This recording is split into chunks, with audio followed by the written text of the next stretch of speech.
بسم اللہ الرحمن الرحیم۔ السلام علیکم۔ پارہ 17 سورہ حج، رکوع نمبر 9۔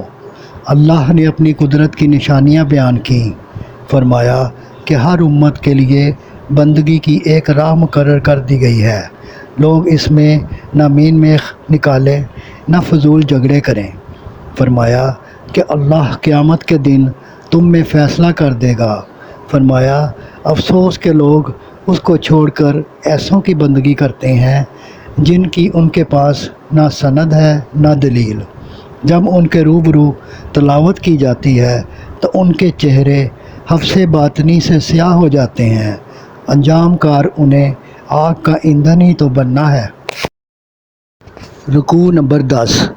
فرمایا سنو، جو لوگ اللہ کے سوا تمہارے معبود بنے بیٹھے ہیں وہ سب مل کر ایک مکھی بھی نہیں بنا سکتے، اور مکھی ان سے چھین لی جائے تو چھڑا نہیں سکتے۔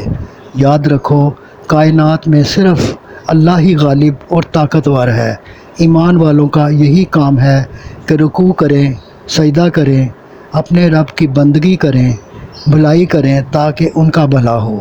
فرمایا کہ احکام الہی بجا لانے میں اپنی جان و مال سب کچھ لگا دو، یہ اس کی مہربانی ہے کہ اس نے تمہیں اپنے کام کے لیے منتخب کیا، تمہارا نام مسلم رکھا، قرآن کے ذریعے ہدایت دی، اور اب مسلمانوں کا فرض ہے کہ جو کچھ تم نے رسول صلی اللہ علیہ وآلہ وسلم سے سیکھا ہے آنے والوں کو سکھاؤ، نماز قائم کرو، زکوٰۃ دو، اور اللہ کو مضبوط پکڑو، وہی تمہارا کارساز ہے، مالک و مددگار ہے۔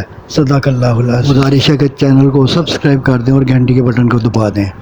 دعا ہے کہ اللہ تعالیٰ آپ کو صحت و تندرستی والی زندگی عطا فرمائے۔ آمین آمین آمین یا رب العالمین۔